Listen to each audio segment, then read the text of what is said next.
Well, good evening. I mean, this was a disconnected hearing in which every side had their own pet peeve, their own pet irritation with Facebook and Twitter. But one message came through loud and clear.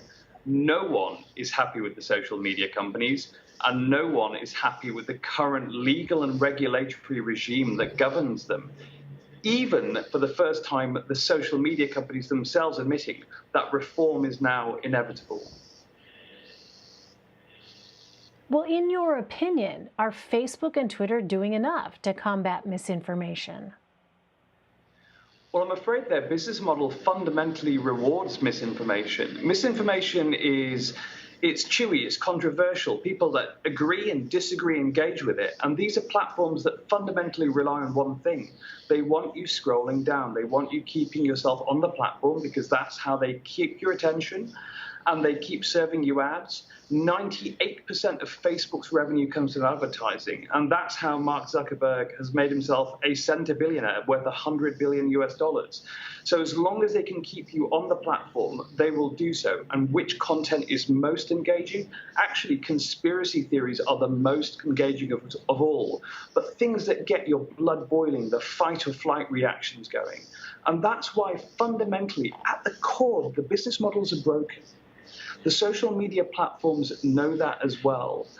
And I think that the case for reform, for exposing, first of all, to democratic accountability of the algorithms, but also the outcomes of those algorithms and what that's doing to our society is inevitable. Well, some lawmakers worry that Facebook and Twitter are, quote, backsliding on moderating content. And they pointed to Georgia's runoff elections in January, which will decide which party gains control of the Senate. What exactly is the concern here, and how did Zuckerberg and Dorsey respond? Well, the concern is that the very same people who were spreading misinformation in the November elections are still active on the platforms. And so, for example, one of the things that was mentioned in the hearing was the Stop the Steal Facebook group that was taken down after pressure from the center that I run. Alongside a lot of brave celebrities, Sarah Silverman, Josh Gad, Mark Ruffalo, and others who spoke out. But the people that ran that group have actually set up replacement groups, and they're still advertising Stop the Steal misinformation. They're still advertising their events. And that's the problem. They will still be around in the Georgia Senate elections, which are absolutely crucial to the future of the United States in the next few years. And so, as a result, no one can be happy with the situation as it lies right now. Well, as we know, President Trump is very active on social media. Twitter and Facebook flagged some of his election-related posts for being false or misleading. What can we expect to see with regard to moderation practices after President Trump leaves office?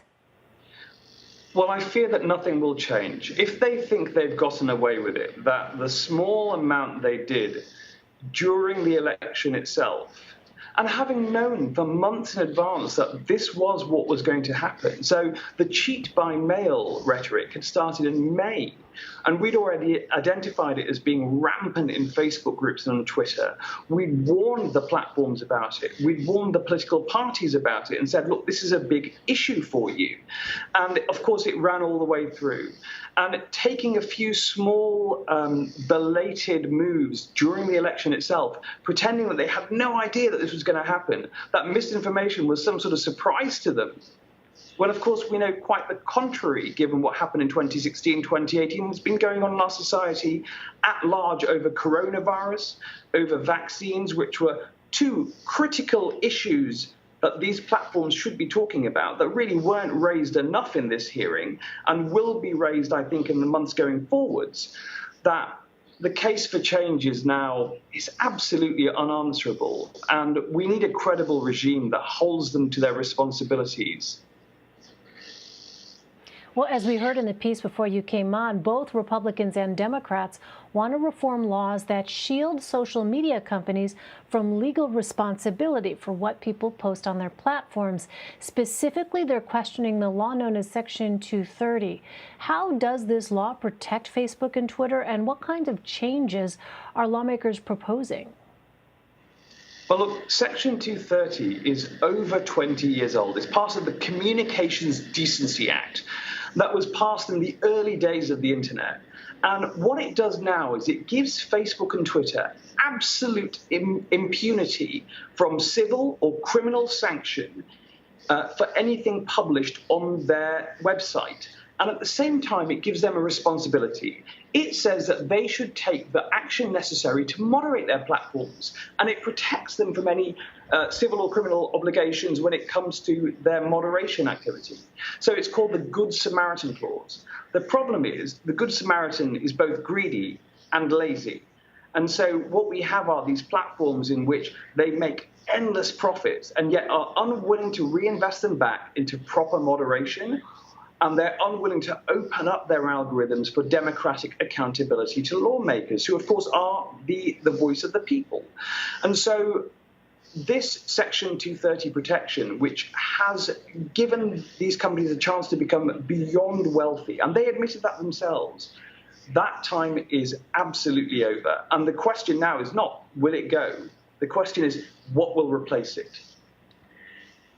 So are we likely, Imran, to see any meaningful change actually come to these platforms? We've heard Zuckerberg and Dorsey say that they're open to changes. Well, the hope is that eventually some of those lawmakers, and I watched some of them today in bemusement, you'll be able to tell from my accent I'm not American, and so listening to some of them, I thought they were bananas, frankly, talking about how they'd been personally persecuted by Facebook and Twitter, when it's quite clear that the system is fundamentally broken. And the question of what's going to replace it, I think, is likely to be a regime that holds them to account when they fail to take due care as a platform to remove content that is truly dangerous. For example, the Steve Bannon posts about murdering two very senior civil servants, the FBI director and Dr. Anthony Fauci. In future, I think it would be much easier for those individuals to take action against the platform for that content, for putting themselves, their families and their loved ones at risk. But also when it comes to coronavirus and anti-vaccine misinformation, that puts all of us at risk in society.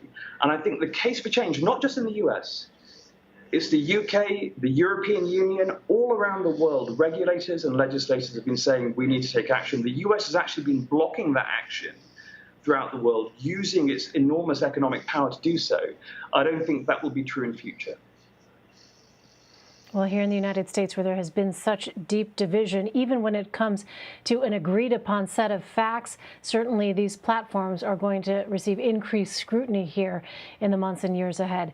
Imran Ahmed, thank you very much for your time. A pleasure.